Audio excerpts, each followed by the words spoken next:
Hai guys, welcome to Ananda Film. Hari ini gue mau ngebahas satu film psikopat lagi nih. Tapi beda, kali ini yang memeraninnya itu bocil ya guys ya. Film ini dirilis pada tahun 2018. Film yang berjudul The Bad Seed ini diperankan oleh seorang bocah wanita yang telah memiliki jiwa psikopat dari dini. Wah, gimana tuh ceritanya? Oke, nggak perlu banyak basa-basi dan memperpanjang durasi, kita langsung masuk ke alur ceritanya. Yo guys, Jake and Lupa. Like, comment, subscribe, Ananda Film.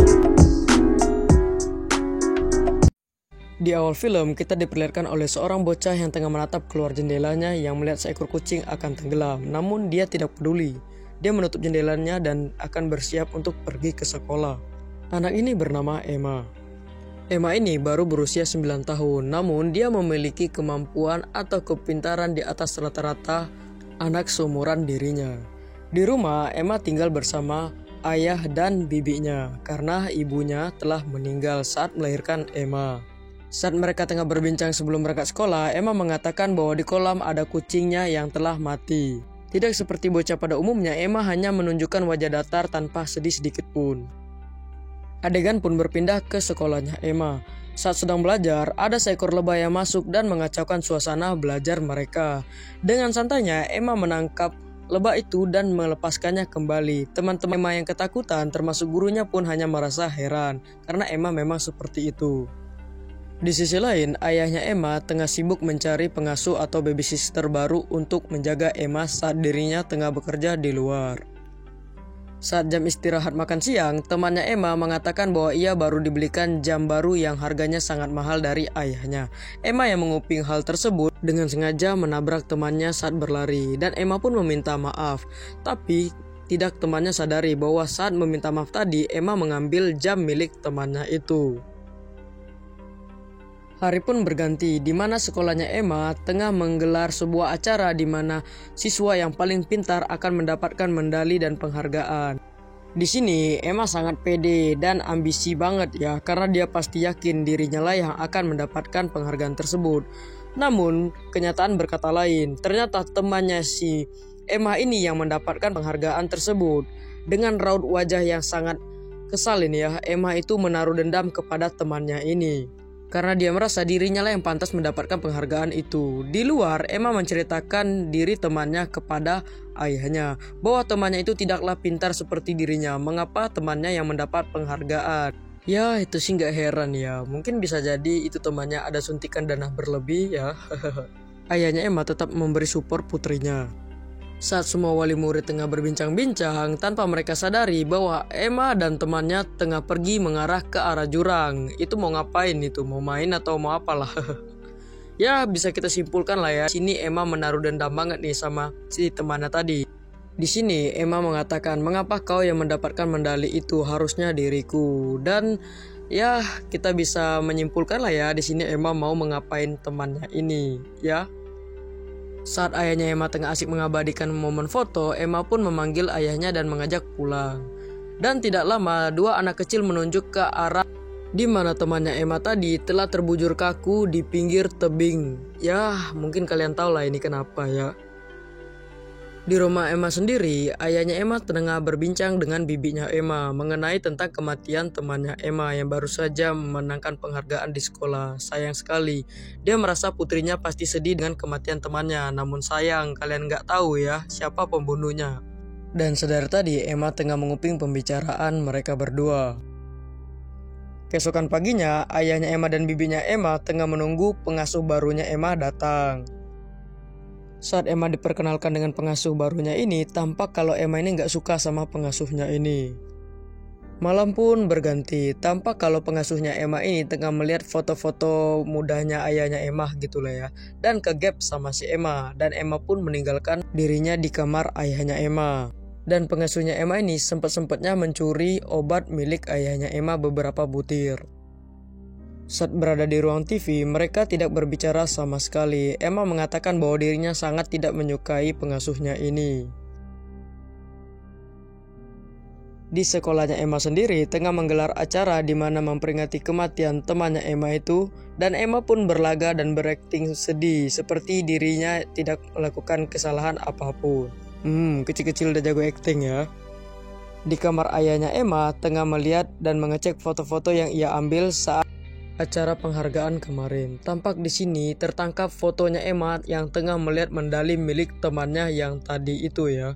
Saat melihat foto tersebut, ayahnya Emma merasa aneh. Siang harinya, ayahnya Emma didatangi oleh gurunya Emma dan seorang detektif. Menurut kesaksian gurunya Emma bahwa temannya Emma sebelum meninggal dia pergi bersama Emma entah kemana, dan saat jasadnya ditemukan di sana tidak ditemukan adanya Emma. Tujuan mereka datang ke sini, mereka ingin menginterogasi Emma. Namun Emma yang tidak kehabisan akal, dia pun berlagak seolah dirinya tengah terjatuh dan terluka agar tidak jadi diinterogasi. Wah, pintar ya ini bocil ya. Saat tengah mengobati lukanya Emma, ayahnya Emma ini bertanya, apakah benar tidak mengetahui tentang kematian temanmu itu? Emma pun marah dan meninggalkan ayahnya, berkata bahwa aku ini masih kecil dan tidak mungkin aku melakukan hal buruk. Lanjut, saat mereka tengah jalan-jalan sore, mereka pun melewati rumah teman Emma yang telah meninggal tadi. Emma melihat bahwa gurunya keluar dari rumah temannya. Saat tiba di rumah, baby sisternya ini malah nakut-nakutin Emma dengan mengatakan bahwa Emma akan ditangkap polisi karena telah membunuh temannya. Sebenarnya baby sisternya itu kayak ngarang-ngarang aja biar Emma ini ketakutan, walau sebenarnya benar ya. Saat baby sister ini tengah mencari Emma untuk makan siang, dia pun mencari Emma ke seluruh ruangan yang ada di rumah. Sampai dia menemukan bahwa medali temannya Emma itu berada di bawah kasurnya Emma. Kembali ke bu gurunya Emma, setelah dia pergi dari rumah temannya itu, bu guru diserang dengan adanya lebah yang masuk ke dalam mobilnya. Hampir saja dia mengalami kecelakaan. Dia membuka kaca jendelanya. Tanpa bu guru itu sadari bahwa di jok belakang itu udah ada sarang lebah yang besar ya. Sesampainya di rumah, ayah Emma pun mencari di mana putrinya berada. Emma pun menyadari bahwa medali yang milik temannya tadi itu udah digantung sama baby sisternya agar sengaja biar ketahuan oleh ayahnya. Namun Emma dengan cepat mengambil dan menyembunyikan di belakang punggungnya. Ayah Emma bertanya, apa yang kau sembunyikan di belakang punggungmu? Akhirnya Emma pun jujur dan melihatkan medali itu kepada ayahnya. Tiba-tiba baby sisternya Emma ini main masuk aja ke kamarnya Emma. Dia mengatakan bahwa dia menemukan medali itu di bawah tempat tidurnya Emma. Emma pun dengan tatapan sinis dan kesal menatap ke arah baby sisternya itu. Emma pun berkata, sebelum temannya meninggal mereka memang bermain bersama. Dia pun mengatakan permainannya jika siapa yang menang dia akan memakai medali itu, dan Emma pun yang menang. Lanjut, ayahnya Emma pun mengajak Emma ke rumah temannya itu dan mengembalikan medalinya itu kepada orang tuanya temannya itu. Orang tuanya sedikit terharu dan masih kayak belum bisa melupakan kejadian tentang putranya yang meninggal ya guys ya. Emma dan ayahnya pun mendapat kabar ini bahwa ibu gurunya pun juga telah meninggal karena sengatan tawon. Emma berkata kepada ayahnya, baiklah ayah, apakah kita sekarang boleh pulang? Emma dan ayahnya pun pamit kepada ibu tersebut dan pamit pulang ke rumah mereka. Di dalam perjalanan, ayahnya Emma bercerita tentang kematian gurunya. Namun Emma seperti tidak ingin mendengar dan pergi meninggalkan ayahnya dengan wajah yang ceria. Di sini ayahnya Emma tuh mulai kayak ngerasa aneh gitu sama putrinya ini.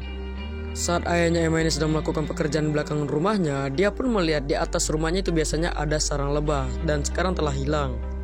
Saat David sedang libur kerja, dia pun mencoba membawa Emma ke psikiater untuk dicek. Namun dengan banyaknya pertanyaan yang ditanyakan kepada Emma, Emma dapat menjawab semuanya dengan baik dan benar, dengan wajah yang polos seperti itu ya. Mereka pun keluar dengan canda tawa. Psikiater itu mengatakan bahwa Emma baik-baik saja dan tidak ada yang aneh pada dirinya. Saat mengetahui putrinya baik-baik saja, David pun merasa sedikit lega.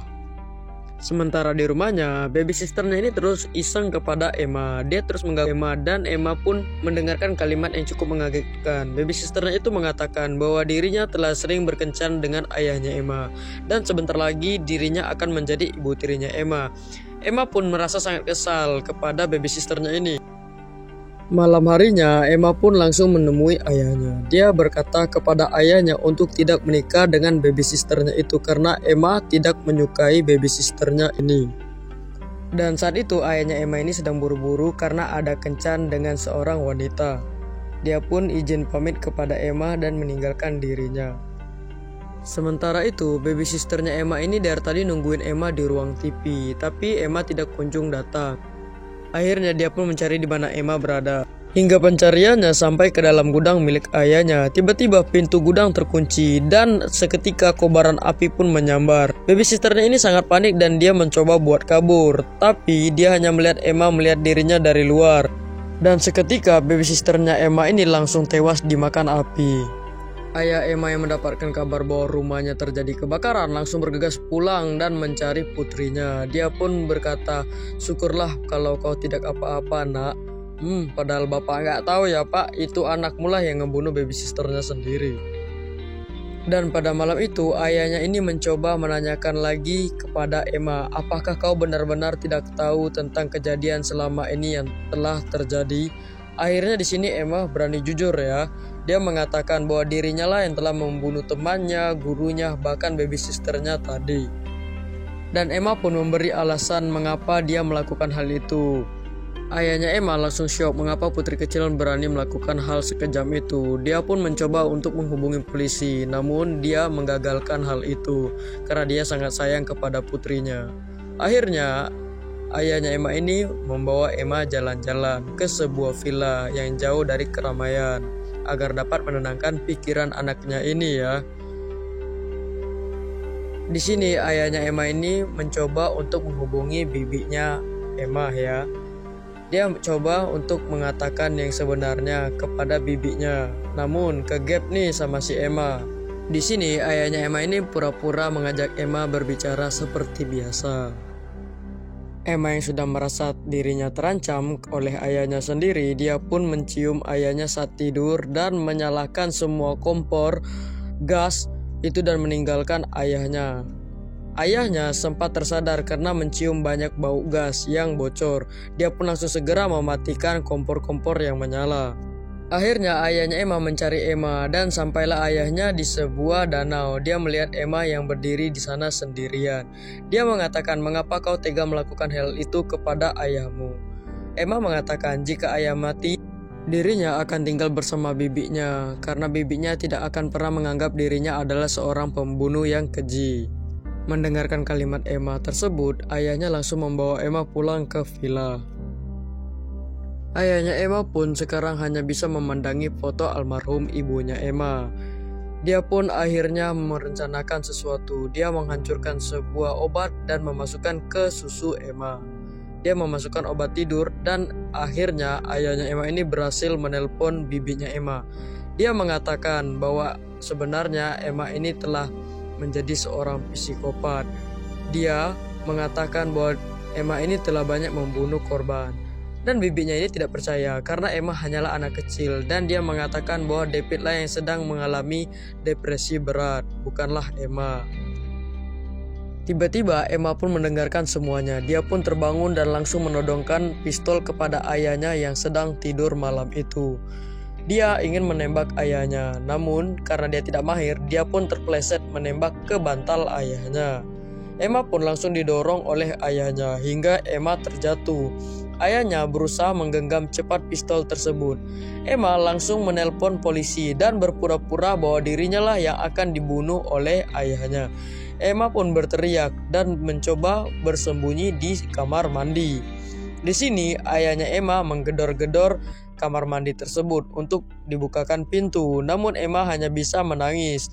Akhirnya ayahnya berhasil mendobrak pintu itu. Dan ketika ayahnya Emma ini mau menembak Emma, muncullah penjaga villa tersebut. Dia pun mengatakan kepada ayahnya Emma untuk meletakkan senjatanya atau akan ia tembak. Namun ayahnya tidak berhenti di sana. Dia tetap ingin menembak Emma dan akhirnya ayahnya Emma lah yang ditembak oleh penjaga villa tersebut. Akhirnya ayahnya Emma ini terjatuh dan tewas seketika. Wah, ini sadis banget ya. Keesokan harinya jasad ayahnya dievakuasi dan polisi pun menginterogasi pemilik villa tersebut. Bibinya Emma ini akhirnya datang karena mendapatkan telepon dari polisi. Dia pun langsung mendapatkan Emma yang tengah duduk di dalam sebuah mobil. Seperti ya Emma ini kayak menunjukkan wajah trauma gitulah ya. Padahal sebenarnya dia sendirilah yang membunuh ayahnya. Ini sadis ya ini anak. Ini masih kecil apalagi gedenya, gimana ini? Untuk aja ini hanya film ya guys ya. Gak beneran ada, ta. Coba kalau seandainya beneran ada anak kayak Emma ini di dunia nyata. Kasihan orang tuanya sih lebih tepatnya ya. Oke guys, mungkin cukup sampai sini gua nemenin kalian. Gua ngucapin makasih banget buat kalian udah nonton video ini dari awal hingga akhir. Gua minta maaf jikalau video ini masih banyak kurangnya. Oke guys, makasih ya buat kalian yang baru bergabung di channel ini. Buat kalian jangan lupa like, comment, and subscribe. Jikalau kalian punya film-film menarik atau film psikopat-psikopat bagus, keren, boleh komen di bawah. Oke guys, gua Ananda cabut. Thanks banget.